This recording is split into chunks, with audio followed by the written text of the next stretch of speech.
Kennedy Wallas was a fantastic research assistant. I think one of the things that she brought to the table with my research agenda was curiosity. We worked on several different elements of the research about the enslaved labor farm that the university used to be before it was created. So we were able to go to different courthouses. We were able to go do some primary source research. She's also able to help me transcribe a large probate from Jared E. Kirby, who used to own the land that Prairie View sits on. I feel like it's been very impactful, and the main reason why is that I've been able to I've been able to work with people directly. Everything that I've learned in the textbooks and through classes, I've been pushed to actually put into works. So I've been engaging with local communities in Houston. I've been going to different sites and just talking with people and practicing different theories of community development and engagement, and being able to analyze how communities work. And she was very curious about the work that I was pursuing, but also how that aligned with her own professional and personal interests around historic preservation. So I think the fact that I was offering her an opportunity to expand her own training really increased her curiosity in the work, which increased her commitment to the project and her as a graduate assistant for the program. And one of the things I guess she helped me realize that the cursive handwriting OCRs that we're working with do not work very well at all. And we're going to have to do a lot of AI learning to actually get them to work up to the level that we want them to work. My mentor is Dr. Victoria Mbwamana, and our research was to observe intercellular communication within PALP2 and PC3 cells. Jalea Jackson was phenomenal. She was a student who was very dedicated to the research. She was very enthusiastic, very keen to the types of research that we were doing in the laboratory. She was also very motivated. Something that stands out in my mind about Jalea and how she approached our projects was her curiosity for those projects. This opportunity helped guide me to a career path that I'm interested in, because before I had no idea what research it was, and then this opportunity came about and now I want to continue it. She was constantly asking questions about procedures. And in fact, her unique contribution to my laboratory was in that, the procedures, how she would think about how to carry these procedures out and then find ways to make them more efficient. Dr. Kristan Russel is my mentor, and the research I took part of is called Examination of Teacher Sexual Misconduct and Boundary Crossing Behaviors Using Content Analysis. Yeah, Precious was really wonderful. She completely exceeded my expectations. I knew she was a really great student, but then when she came in to do research, she went like above and beyond what I was expecting. And she is a very curious person, so she really added a lot of her own ideas. And it impacted me in ways that, initially I didn't think I would have, opportunity here being a transfer student, but, as time went on, I'm really grateful that Dr. Russel allowed me to work with her. My mentor is Dr. Hill from the Department of Social Work, and I took part in the RISE undergraduate research. The purpose of our article was to determine the emerging needs of human service agencies in the greater Houston area and determine how social work students can remain relevant during disasters such as COVID-19.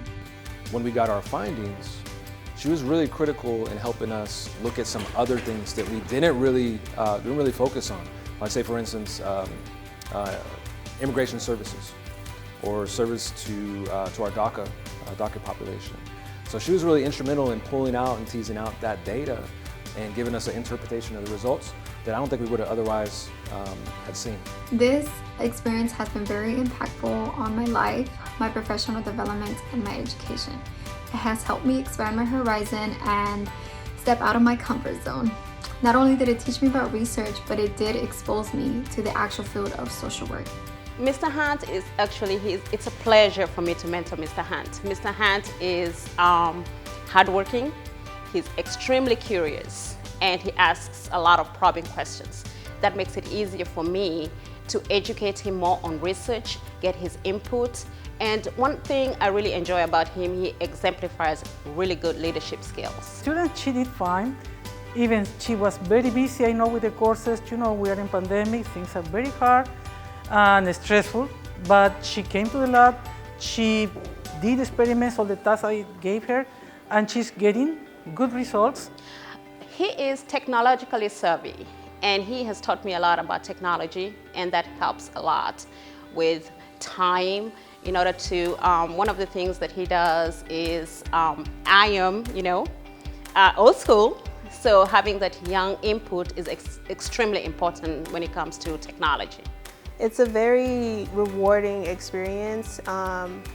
You get to do more than just look up articles and stuff. You get to actually do experiments and whatnot. So I would say do it at least once in your undergrad, yeah.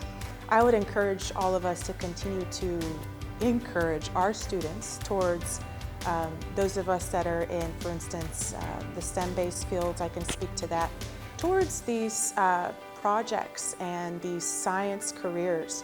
Working with the Texas Historical Commission, I feel like it's going to give me that first big step, and I wouldn't be able to do that without Professor Thomas or Professor Moore. So I'm very grateful for both of them, and I'm excited to just see how proud I can make them. And I think this is something that they cannot get from other ways in the university, but just like going to the field, where you have to fight to get something good for you and for your advisor and for the university. I would say my advice is to take advantage of the RISE program itself. It's mutually beneficial, so it allows you to complete your research and move forward projects that you may not have had time to move forward yourself, but it also helps you to help develop these students' skills in research. It helps them in their careers in the future, and so I think it's really rewarding to see them grow, but also to be getting your research moving forward. And of course, getting that preliminary data is setting me up better to be able to apply for grants and other future opportunities in that area in the future. So it was really nice getting that stuff to move forward.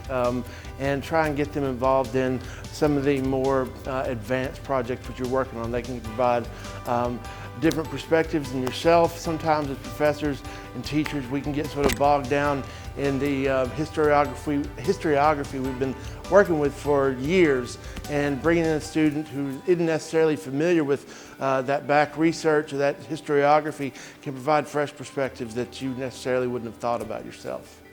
I want to strongly encourage them to apply for this particular grant. That's because it is so imperative that we engage our students in research. It's extremely fulfilling, just not for me as a professor, but also for my students. Sometimes you can seem like you don't know where you're going or, how you're gonna get there, but it really starts with you opening your mouth, saying something, and getting connected with those that are in the position to help you. And it's blessed me so much. I would encourage every faculty member that has an innovative and robust research agenda to definitely consider this as a premier opportunity to advance your agenda, but also to recruit and retain talented students. I think if you have something that's innovative and worthwhile, you will be able to identify students that are bringing the same level of commitment that you have to your research agenda. They'll bring it also to you in their work as a graduate assistant.